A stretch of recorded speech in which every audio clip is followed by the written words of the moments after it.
لبيك اللهم لبيك لبيك لا شريك لك لبيك إن الحمد والنعمة لك والملك لا شريك لك لبيك اللهم لبيك لبيك لا شريك لك لبيك إن الحمد والنعمة لك والملك لا شريك لك لبيك اللهم لبيك لبيك لا شريك لك لبيك لبيك إن الحمد والنعمة. Assalamu alaikum wa rahmatullahi ta'ala wa barakatuhu. This is As You Answer the Call. I am Rashida Abubakar, your regular anchor, welcoming you to another edition of the program. The National HAJJ Commission of Nigeria, NAHCON, has concluded the screening of airliners for the 2024 HAJJ exercise. The screening exercise, which took place at the HAJJ House, started on Tuesday the 12th and ended on Monday the 18th of December 2023. Details of how the exercise was conducted and the airlines involved will form the thrust of our Spotlight segment. Still on the program, we have other regular segments such as Making the HAJJ and NAHCON News Diary, which highlight the activities of NAHCON and other stakeholders in the HAJJ industry. And on the quiz, a winner has emerged. We shall bring you the details in the course of the program. Keep watching. لبيك اللهم لبيك لبيك لا شريك لك لبيك. Welcome back and thank you for staying with us. The program kicks off with the News Diary. Stay with us.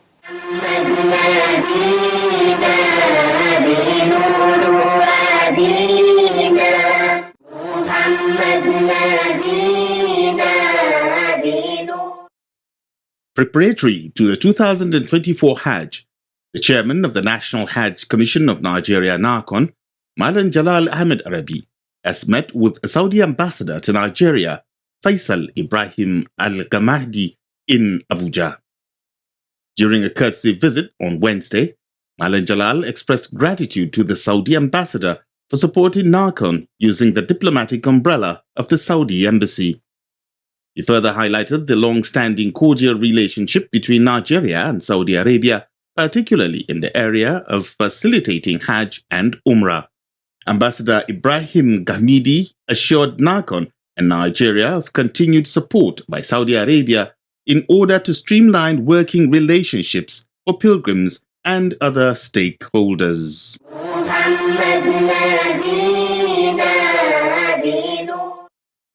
In the meantime, the National HAJJ Commission of Nigeria, NAHCON, is set to complete investigation into complaints and petitions on alleged irregularities in Hajj slots allocation to tour operators. A statement to this effect by the Commission's Head of Public Affairs, Hajia Fatima Sara, says the decision for the inquiry is to ensure fairness, adding that once the process is finalized, NAHCON will provide updates to the public. NAHCON is expected to distribute 20,000 Hajj slots to tour operators that have been licensed to participate in the forthcoming Hajj.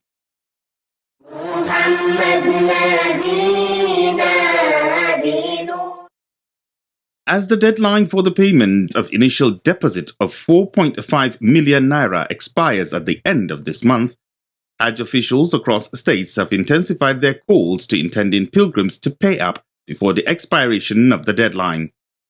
In Kaduna State, the newly appointed executive chairman of the State Pilgrims Welfare Agency, Malan Salihu Abubakar, reiterated the commitment of the agency to continue its mobilization of intending pilgrims to meet up with the payment deadline. Malan Abubakar gave the assurance while addressing journalists at the agency headquarters in Kaduna, saying that the various enlightenment campaigns mounted with the support of clerics and other stakeholders has been making positive impact. He, however, stressed the need for more enlightenment, warning on the implication of missing the deadline. We're urging all our imams in all the mosques across the state, and all our traditional leaders and all our media people to spread this message and call and encourage intending pilgrims to come forth and make those payments before the end of the deadline. we are assuring you that this new committee and the members of the committee who have been given the responsibility to discharge the responsibility of this agency will do our best to make all necessary improvements in order to make things easy for the intending pilgrims. And in Kebbi State, the chairman of the State Pilgrims Welfare Agency, Alhaji Faruk Musa Yaro, has enlisted the support of traditional rulers across the state to support them in alerting pilgrims on the payment of the 4.5 million naira initial deposit on or before 31st December. While at the palaces of the Emir of Gondu, His Royal Highness Muhammad Ilyas Bashir, that of Zuru, His Royal Highness Retired General Muhammad Sani Sami, Arugungu and Yawuri, the agency's chairman solicited their support and cooperation towards 2024 Hajj preparations, particularly on early payment of Hajj deposits. In Oyo, officials of the Pilgrims Welfare Board and other stakeholders took the campaign to Jumaat mosques across the state. Flyers containing messages on the payment instructions were distributed after prayers. Similar efforts have been ongoing in all the states. Saudi government has fixed the 29th of April 2024 as the deadline for the issuance of visas to intending pilgrims. لبيك اللهم لبيك لبيك لا شريك لك لبيك. Alhamdulillah, you are still watching As You Answer the Call, a public enlightenment presentation that keeps you abreast of the activities of the National HAJJ Commission of Nigeria, NAHCON, and other Hajj-related matters. As part of preparations for the 2024 Hajj, the National HAJJ Commission of Nigeria, NAHCON, has screened two categories of airliners. The categories of the airliners screened are for the airlift operations of pilgrims from states and those who register with tour operators, as well as the airliners that will freight pilgrims' excess luggage. The Spotlight segment coming up next will focus on the details of what transpired at the screening exercise. Stay with us. لبيك لبيك اللهم لبيك لبيك لبيك اللهم لبيك لبيك لبيك اللهم لبيك. Whether we have the aircrafts or we don't have the aircraft. Representatives of different airliners who want to fly Nigerian pilgrims during the 2024 Hajj took turns to appear before the Aviation Screening and Monitoring Committee set up by the National Hajj Commission of Nigeria, NAHCON. The committee, which was inaugurated on Tuesday, the 12th of December 2023 by NAHCON Acting Chairman Malam Jalal Ahmed Arabi, has members drawn from government aviation-related agencies and other key stakeholders. They are Nigerian Civil Aviation Authority (NCAA), Nigerian Meteorological Agency (NIMET), Nigerian Airspace Management Agency (NEMA), and Accident Investigation Bureau (AIB), Federal Airports Authority of Nigeria (FAN), and representatives of states and the FCT, among others. Armed with its mandate, the committee, which is chaired by NAHCON Secretary Dr. Rabiu Abdullahi Kontagora, subjected officials of the airlines to thorough screening. 9 air carriers applied for the airlift of pilgrims. They are Aero Contractors, Air Peace, Asman Air, Flynas, Max Air. Others include NAHCON Aviance, Sahar Continental Limited, Sky Power Express, and Value Jet. For the cargo carriers, or those that will freight pilgrims' excess luggage, the following airlines were screened: Cargo Zeal Technologies, NAHCON Aviance, and Kuala Investment Limited. Out of these airliners, only Flynas is a foreign company, while the others are indigenous. And being fueled by TACO does not have complete information. So first, we have to ascertain who is in the operation. NAHCON Secretary Dr. Rabiu Abdullahi Kontagora chairs the 32-member Screening and Aviation Monitoring Committee. He explains more about the involvement of aviation experts. They are the experts on aviation, so they're the technical aspect of aviation, and they are the ones that will normally go into the records or books, not into the submissions. All the submissions by the air carriers, they are the ones to go sit down, look at them to see whether these papers whether whatever was submitted by the air carriers are in order.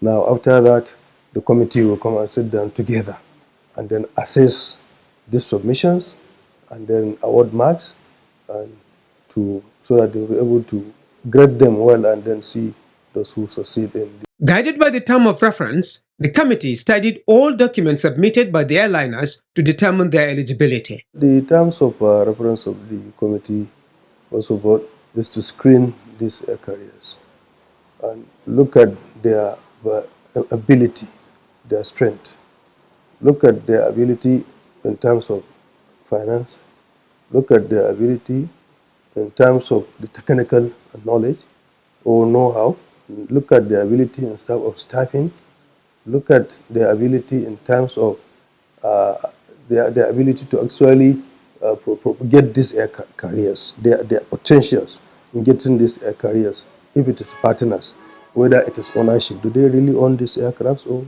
is it partnership they will be going into? Is it partnership they will be going into? Now, you have to look at all this one, and then you have the power. The committee has the power to look at it to see those who should be screened, those who actually meet the standard. Dr. Kontagora said when the committee is done with its assignment, a report will be submitted to the appropriate authorities for consideration. Screening is not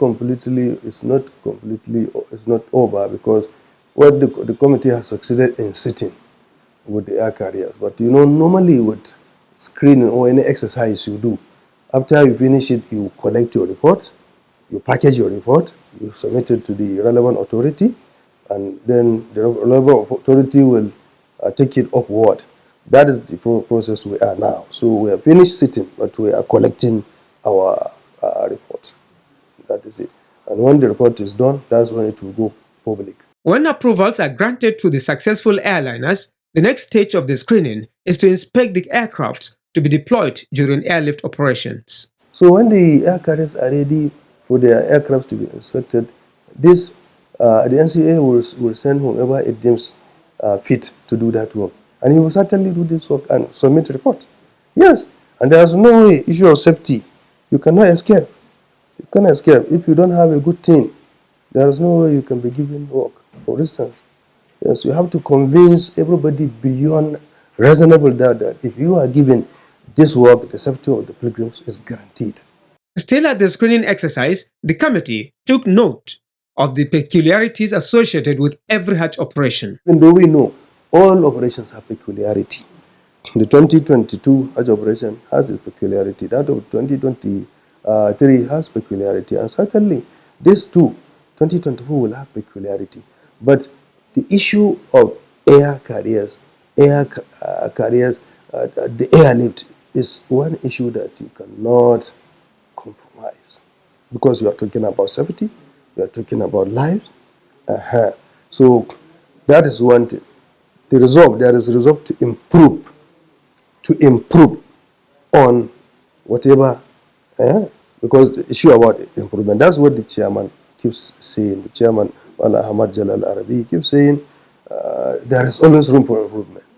Yes, I can't reinvent the wheel, like he says. I can't reinvent the wheel, but there is always room for improvement, and that is what we are all set to do. The mindset we are predisposed to bring this improvement in the Hajj operation.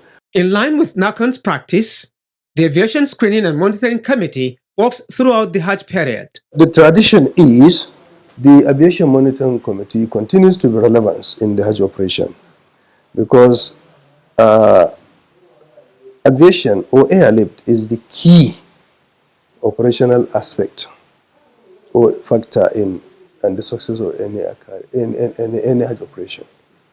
You can finish all your arrangements, but if you do not have a successful airlift, it will tail on. In fact, it may not even be possible for you to if you do not airlift the pilgrims, or you leave some behind, it's a problem. And then what about the situation of the airports? Fan over there to be doing that for you. What about other connections? What about the weather? What about the institution that is empowered to investigate accident? What about institution that is empowered to look the space. Nama. So they continue. That's why they are called Aviation Monitoring Committee. It's not about screening of the intended pilgrims. I mean, like screening of the air carriers. No, it's not. It's about the operation, the whole of. The committee is also expected to make recommendations at any point during the 2024 Hajj necessary for the efficient conduct of the airlift operations. لبيك اللهم لبيك لبيك لا شريك لك لبيك. MashaAllah, the program is As You Answer the Call. Up next is Making the Hajj. Tonight, Imam Tahir Baba Ibrahim takes us through discussion on how pilgrims should prepare for Hajj. Let's hear him. لبيك لبيك اللهم لبيك لبيك لبيك اللهم لبيك. When planning to undertake the Hajj journey, intending pilgrims are expected to prepare themselves in different ways. How then should intending pilgrims prepare for the Hajj? One must be healthy. He must be sound. On Making the Hajj tonight, Imam Tahir Bala Ibrahim answers this and other questions. He begins by explaining the concept of Hajj in Islam. As Muslims, we all know that Hajj is the fifth of the 5 pillars of Islam. And Prophet Muhammad sallallahu alaihi wasallam in a hadith on the authority of Abdullah ibn Umar, he clearly stated and mentioned that Islam is built upon 5 pillars. And among these 5 pillars, Hajj is the 5th pillar of Islam. And it's a journey obligatory upon every Muslim man and woman once in a lifetime. Imam Tahir Ibrahim clarifies further. But its obligatory could not be practiced unless some other conditions are fulfilled. That is why he said that لِمَنِ اسْتَطَاعَ إِلَيْهِ سَبِيلًا, for those who have the ability to perform the Hajj. Ability in this regard, it has been explained to cover many aspects of this spiritual journey. First of all, one must be healthy. He must be sound.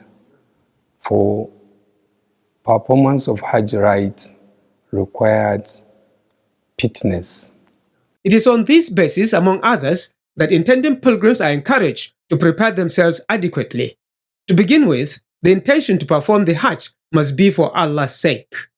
There are 2 conditions that are very essential, as explained by ulama of Aqidah. These are prerequisites for any action, any act of ibadah to be accepted in the sight of Allah. These 2 things are al-ikhlas. Then the second is mutaba'atu sunnat Rasulullah sallallahu alaihi wasallam, that one must purify his intention. His intention must be for Allah's sake, not for any other thing. So one can achieve that fatazawwadu wa khayra zadi inna khayra zadi taqwa. One can achieve that by preparing himself and trying to make himself for Allah, that his intention is for Allah, he is performing the Hajj for Allah. Having made their intentions, the Islamic scholar says intending pilgrims must prepare themselves spiritually.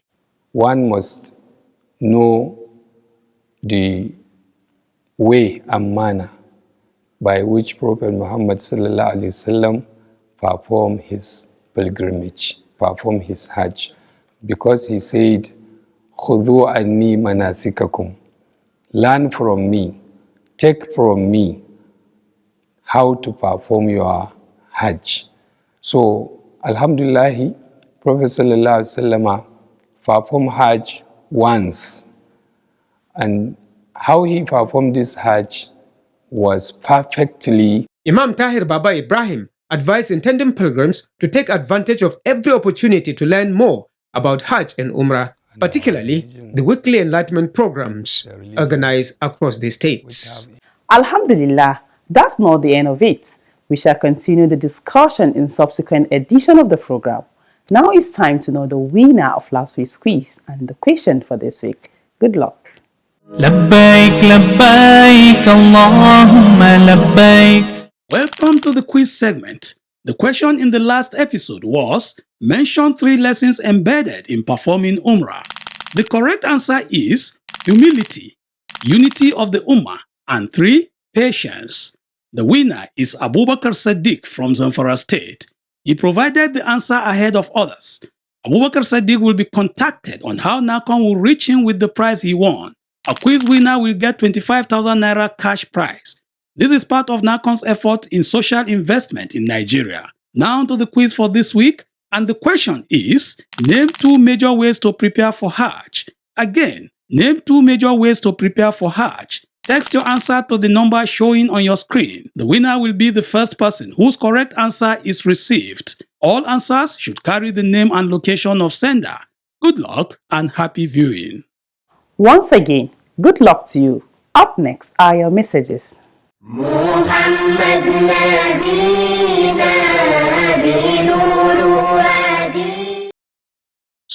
Suleiman from Kaduna State sent in the first message. It reads, I appreciate NAHCON for all its pilgrims' enlightenment efforts. I also thank the Commission for the 25,000 Naira cash prize. I have received mine. Sagir Ibrahim sent in a similar message. It says, Assalamu alaikum. I wish to express my gratitude to NAHCON and other stakeholders for its social intervention.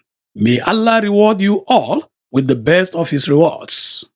This is where we draw the curtain on today's program. See you same time, same day next week with another edition of the program. But before we go, remember that you can send your messages, comments, observations, and questions through our mobile phone number and other social media platforms. Once again, thanks for watching. Ma'assalam. لبيك اللهم لبيك لبيك لا شريك لك لبيك إن الحمد والنعمة لك والملك لا شريك لك لبيك اللهم لبيك لبيك لا